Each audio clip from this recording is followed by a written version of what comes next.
창천교회 중고등부 친구들 안녕! 오늘 함께 부를 찬양의 제목은 성령의 열매라는 찬양이에요.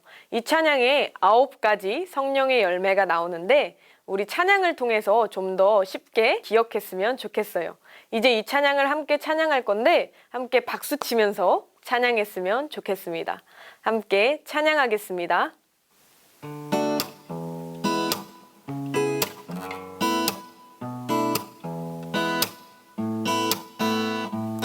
성령의 비가 내리면 나는 무럭무럭 자라서 성령의 9가지 열매 아름답게 맺지요. 사랑이라 화평 인내 자비 양선 충성과 온유와 절제 열매를 맺지요. 성령의 비가 내리면 나는 무럭무럭 자라서 성령의 9가지 열매 아름답게 맺지요. 사랑이라 화평 인내 자비 양선 충성과 온유와 절제 열매를 맺지요. 사랑이라 화평 인내 자비 양선 충성과 온유와 절제 열매를 맺지요.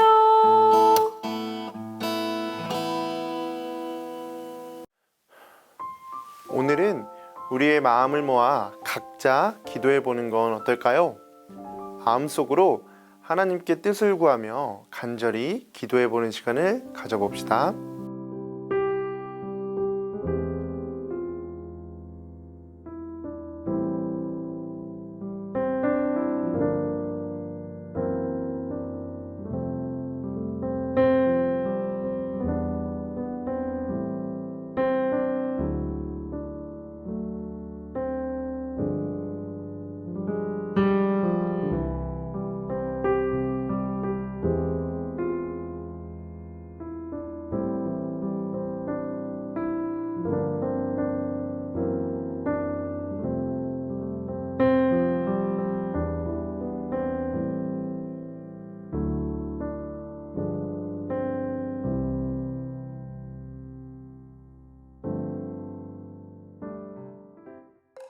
샬롬! 좋으신 주님의 평화가 우리 친구들에게 가득하기를 소망합니다.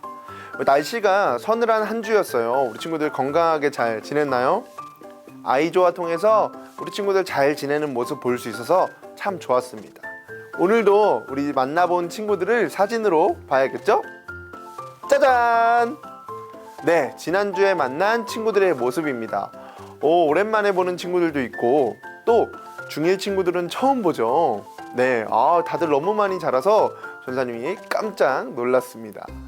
오늘은 인천에 사는 친구들을 만나러 갑니다. 우리 인천에 사는 친구들 이따 만나요. 네, 좋습니다. 오늘은 미나가 하나님의 말씀을 읽어주기로 했어요. 우리 두 귀를 쫑긋하고 마음을 열어서 우리 미나가 읽어주는 하나님의 말씀에 경청해 봅시다. 내가 또 말합니다. 여러분은 성령께서 인도하여 주시는 대로 살아가십시오. 그러면 육체의 욕망을 채우려 하지 않을 것입니다. 육체의 욕망은 성령을 거스르고 성령이 바라시는 것은 육체를 거스릅니다. 이 둘이 서로 적대 관계에 있으므로 여러분은 자기가 원하는 일을 할 수 없게 됩니다. 그런데 여러분이 성령의 인도하심을 따라 살아가면 율법 아래에 있는 것이 아닙니다. 육체의 행실은 환히 드러난 것들입니다. 곧 음행과 더러움과 방탕과 우상숭배와 마술과 원수맺음과 다툼과 시기와 분냄과 분쟁과 분열과 파당과 질투와 술취함과 흥청망청 먹고 마시는 노름과 그와 같은 것들입니다. 내가 전에도 여러분에게 경고하였지만 이제 또다시 경고합니다.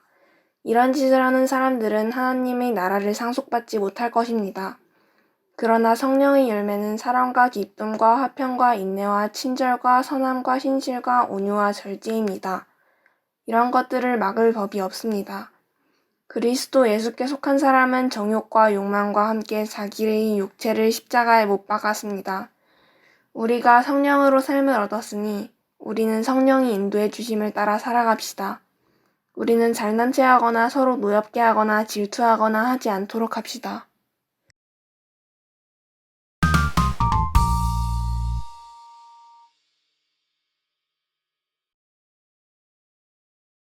아멘. 네, 미나 읽어줘서 고맙습니다. 친구들, 한 주간 우리 성령님과 동행하며 살았나요?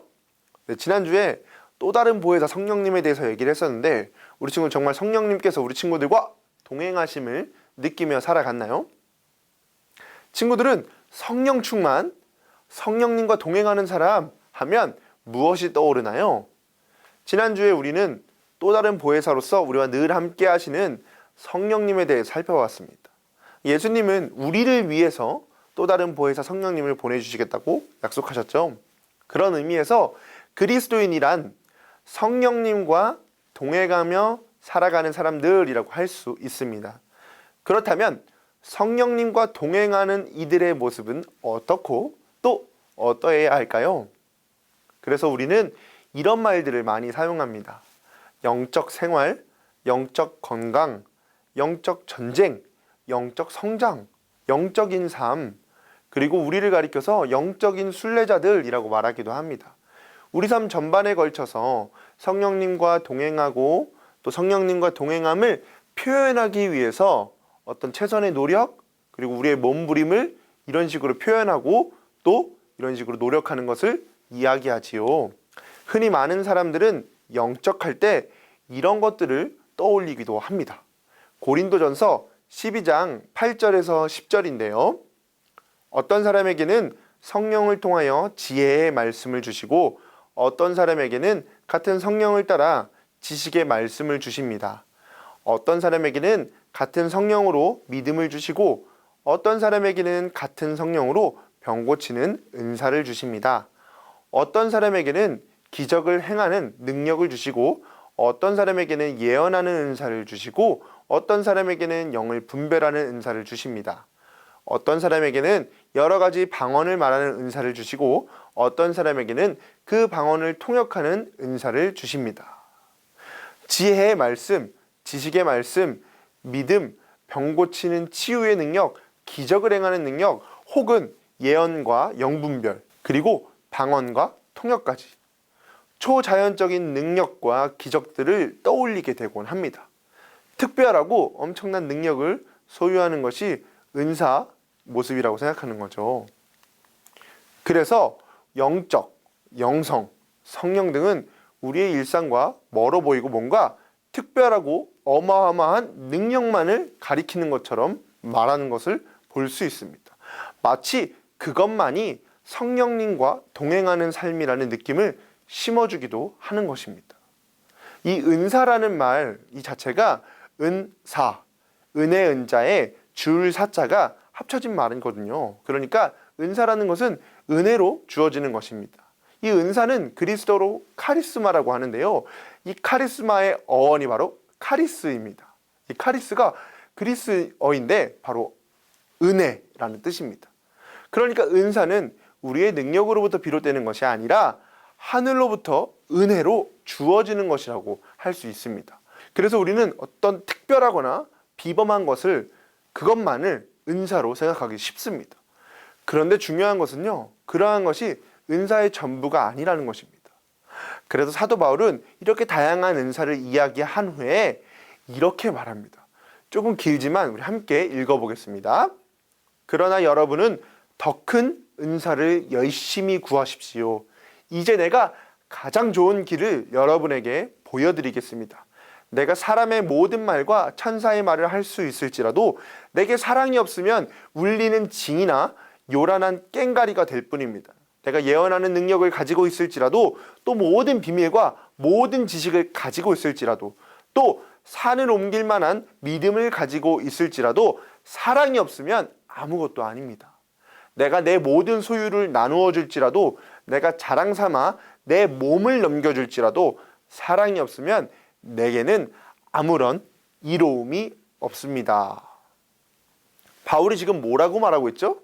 사랑이 없으면 아무것도 아닙니다 라고 말하고 있습니다.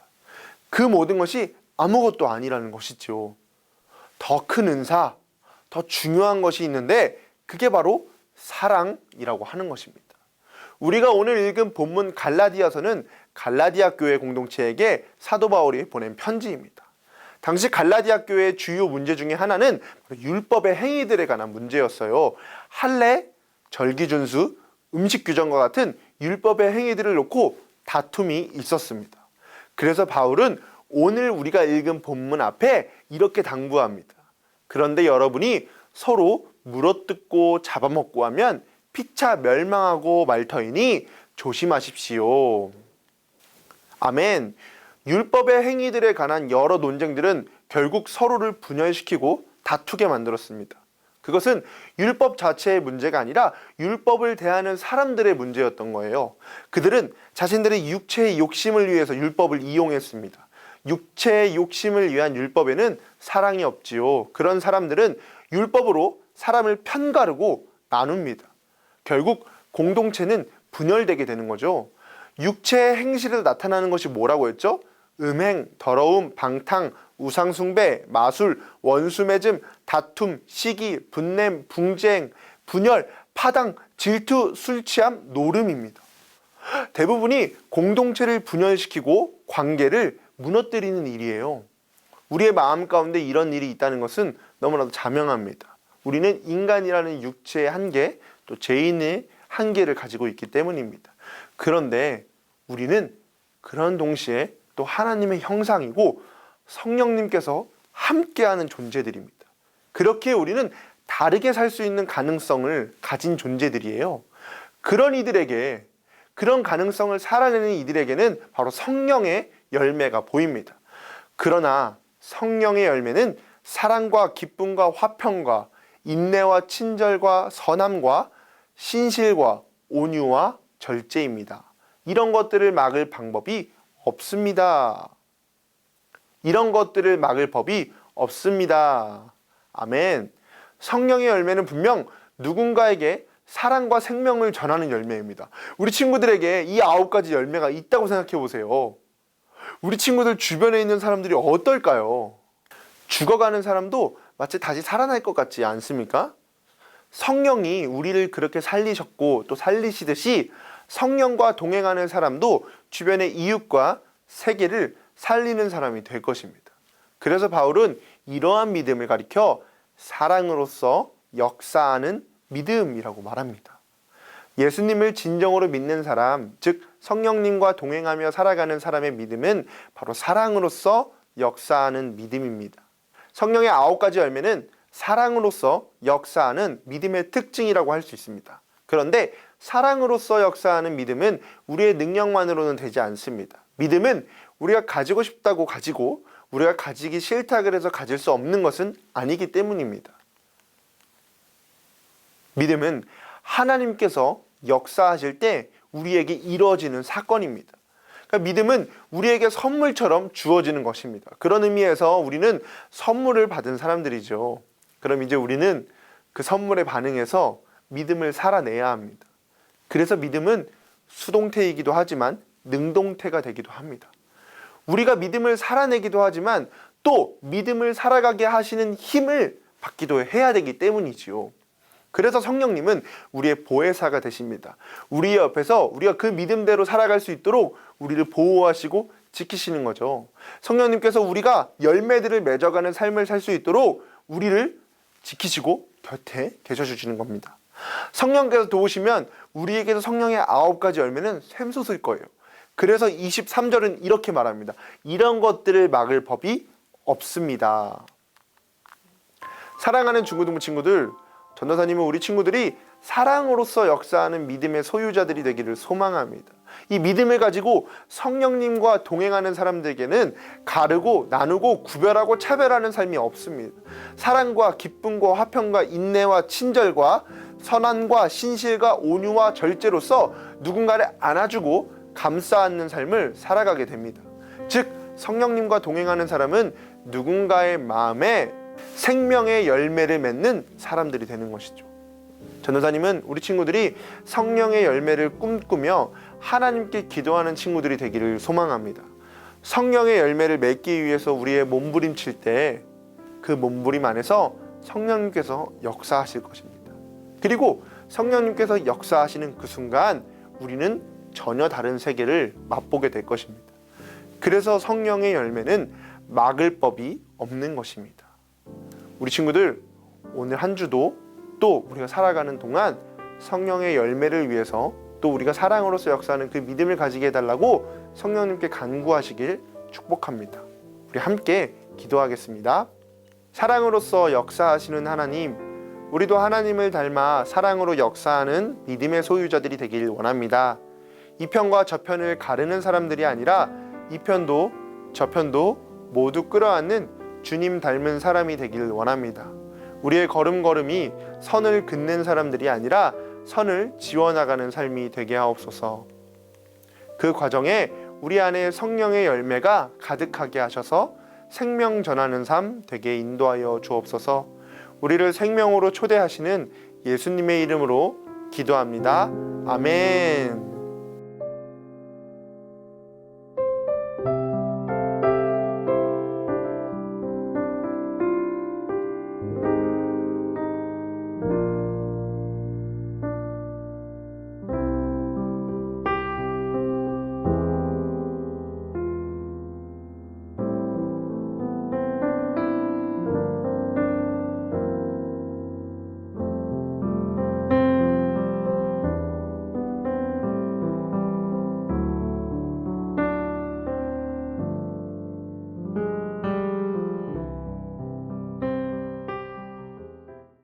네, 친구들, 오늘도 예배 너무 잘 드렸습니다. 오늘도 11시 20분에 줌 모임이 있습니다.